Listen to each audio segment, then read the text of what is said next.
Do you remember in Infinity War when Thanos is asked what he will do once his mission is complete and he says he will rest and watch the sun set on a grateful universe? That was essentially his goal. I have a similar goal. A dream.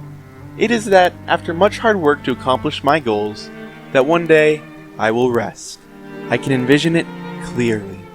It is a beautiful day, the kind of day Bible school tells you it was on the Sabbath, the day God rested from creating our very world.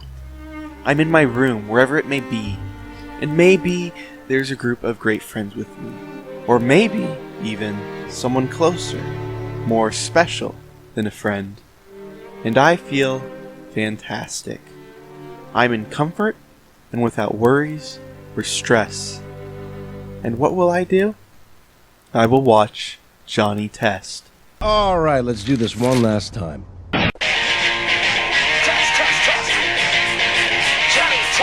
Back in the days of my childhood, I remember watching many different shows on the only 3 channels I'd ever watch: Nickelodeon, Disney Channel, and Cartoon Network.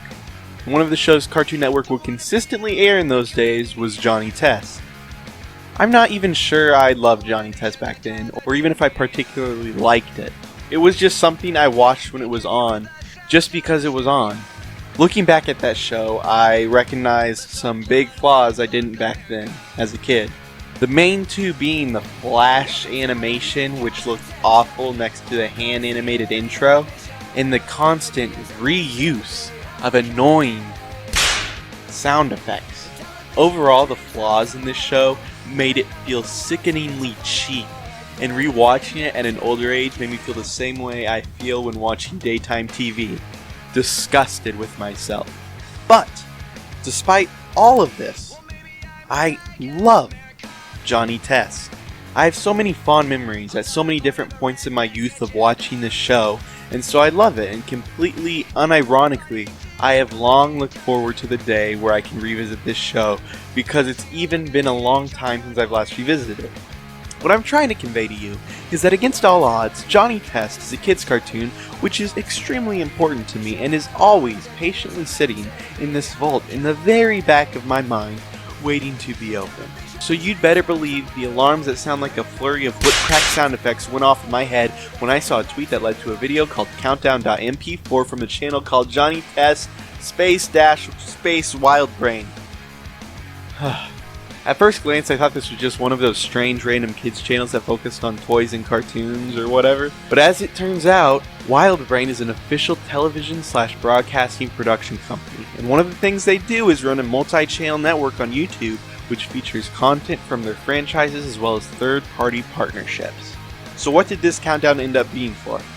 A Spider-Verse-inspired Johnny Test short called The League of Johnnies. It looked even cheaper than the original show, was extremely rushed because of its shortness, and I'm pretty sure didn't feature the original voice actors. But it was beautiful nonetheless. Now, according to the Johnny Test Wikipedia page, on March 15th in 2019, on the official Johnny Test YouTube page, there was an announcement saying that Wild Brain Spark, the subsidiary of Wild Brain that produces the content for the previously mentioned multi-channel network on YouTube, would produce these Johnny Test web shorts. But in October of the same year, that announcement was privated. And the League of Johnnies, what must have been one of those web shorts, has been privated too. Now, why exactly was this web short uploaded? I don't know for sure. But my guess would be to build some kind of hype or buzz around Johnny Test, because just a few days after that countdown video popped up in my feed, this did. 2 new seasons of Johnny Test, 40 episodes, will be released on Netflix, along with a 66-minute interactive special, sure to be as amazing as Bandersnatch. Scott Fellows, a name you'd recognize if you watched this show as much as I did, will return as the showrunner. Voice actors for Johnny and Dookie are also reported to return, and the show will pick up right where it left off. I assume the first season will release in early 2021. If you said to me you can bring back any show you want, I would not have even thought of Johnny Test. If you said you can bring back as many as you want to, still I wouldn't even thought of it. And if I did, I'm not even sure I would have brought it back.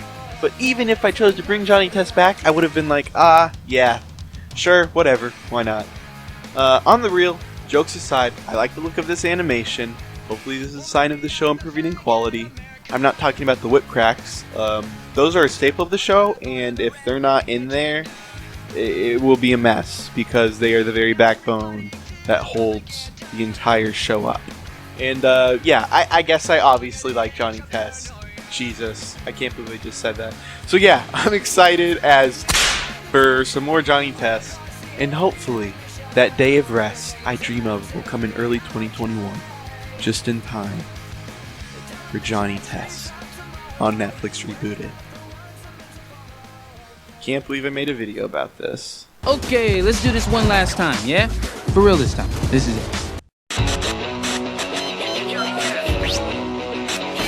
Got a head of fiery hair and a turbocharged backpack. The genius sisters use him like a lab rat. A neat freak dad at home, a super busy mom. The boy's best friend is a talking dog. That's right. 3 extreme genes and an air-breathing shark. Mega action game control and skating in the park. A Pharaoh booster bling bling, what do we make of this? Johnny Test. Johnny Test. This is the life of a boy named Johnny Test.